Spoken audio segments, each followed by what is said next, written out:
Shalom sobat-sobat yang dikasihi Tuhan, ada kabar sukacita yang hendak saya sampaikan kepada Anda semuanya. Sobat-sobat yang dikasihi Tuhan, saya pernah menyusun sebuah bahan untuk rekoleksi yang sangat singkat dengan judul Life is a Journey, hidup adalah sebuah perjalanan. Dalam kehidupan manusia ada yang diberi perjalanan yang sangat singkat, tapi ada juga yang diberi perjalanan yang sangat panjang.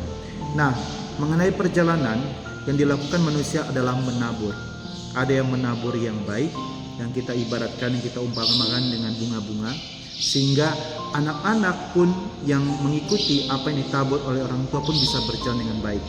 Tetapi ada juga yang menabur kejahatan dalam kehidupannya, yang diibaratkan, dilambangkan, diumpamakan dengan menabur paku-paku, pecahan-pecahan kaca, beling-beling yang sangat tajam, sehingga anak-anak begitu kesulitan untuk menapaki perjalanan kehidupan ini.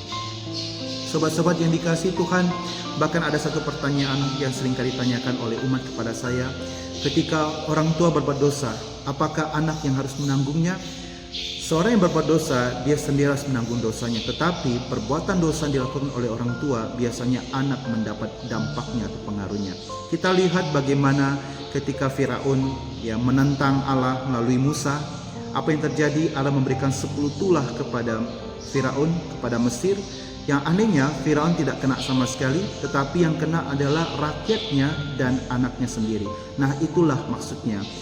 Yang berbuat dosa, dia menanggung dosanya sendiri, tetapi anak-anaknya, orang-orang yang dia pimpin yang mengalami dampak atau pengaruhnya. Sobat-sobat yang dikasihi Tuhan, dalam Injil hari ini sangat menarik.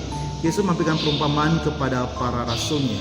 Yesus seringkali memberikan suatu pengajaran yang sangat menarik dengan segala perumpamaan yang dekat dengan kehidupan sehari-hari kita manusia. Nah, di dalam perumpamaan ini dikatakan ada 10 gadis, dan dibagi dua, ada gadis bijaksana, ada gadis yang bodoh. Jadi di hadapan Tuhan, 10 gadis ini adalah manusia, dan di mata Tuhan itu dibagi menjadi dua. Ada manusia yang bijaksana, ada manusia yang bodoh. Nah, apa beda dari dua ini? Nah, manusia yang bijaksana, setiap diri manusia itu mempunyai terang. Nah, terang itu memancarkan. Nah, terang itu kalau kita hubungkan dalam kehidupan sehari-hari kita, api menghasilkan terang. Sebelum lampu diciptakan, api menghasilkan terang. Dan api itu melambangkan Roh Kudus. Itu artinya dalam diri manusia diberikan Roh Kudus ke dalam diri kita supaya memancarkan terang. Yang berikutnya, di dalam Injil hari ini perumpamaan itu ada namanya minyak. Nah, minyak itu untuk mengobarkan api. Nah, minyak itu kalau dikatakan, kalau ditelusur lebih dalam, itu artinya adalah kebaikan yang dihasilkan oleh manusia, sehingga Roh Kudus terus memancar menerangi kehidupan manusia tersebut. Yang berikutnya ada buli-buli, yaitu hati manusia. Nah, ketika manusia dibaptis, Roh Kudus tinggal dalam diri manusia, dan Roh Kudus tetap bisa memancar terang terus karena ada kebaikan yang dihasilkan oleh manusia. Nah, ketika manusia tidak melakukan kebaikan, tidak melakukan hal-hal yang baik, malah Roh Kudus seperti tidak bekerja dengan luar biasa. Roh Kudus seperti terikat dan tidak bisa bekerja dengan luar biasa karena ditutupi dan diikat oleh dosa-dosa, sehingga tidak bisa bekerja dalam diri manusia.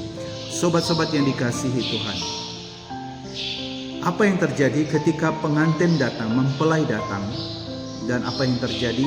Ternyata perempuan bijaksana yang membawa pelita dan ada minyak, yaitu kebaikan dalam hatinya itu, pelitanya terus menyala. Sedangkan yang gadis bodoh, karena tidak membawa minyak, maka itu minyaknya hampir dan pelitanya hampir mati, dan minyaknya juga tidak ada. Mereka meminta kepada gadis bijaksana untuk meminta minyak, tetapi tidak bisa. Itu artinya kebaikan tidak bisa ditransfer. Kebaikan harus dihasilkan dalam diri manusia masing-masing. Sobat-sobat yang dikasihi Tuhan, Tuhan mengenali orang-orang yang di dalam dirinya terus memancarkan terang, bukanlah hati yang tidak membawa terang. Orang yang memancarkan hati memancarkan terang dalam hatinya, orang-orang tersebutlah yang bisa masuk dalam kerajaan surga. Sobat-sobat yang dikasihi Tuhan, life is a journey. Hidup adalah sebuah perjalanan panjang. Oleh karena itu, seringkali kita akui kita menabur kebaikan juga, menabur bunga dalam perjalanan hidup kita, tapi ada juga kita menabur hal-hal yang tajam juga dalam kehidupan kita. Tapi kita bersyukur bahwa kita punya sakramen-sakramen.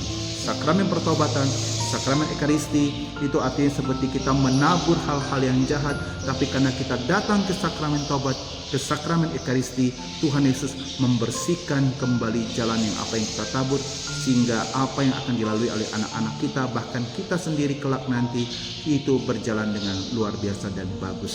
Sobat-sobat yang dikasihi Tuhan, hidup adalah sebuah perjalanan, hidup adalah apa yang kita tabur. Maka itu hasilkanlah kebaikan dalam dirimu terus menerus, sehingga terang memancar dalam dirimu, dan terang itulah yang membuat kita dikenali oleh Tuhan Yesus nanti saat waktu kita berjumpa dengan Dia ketika kita meninggal dunia. Shalom, Tuhan memberkati Anda semuanya.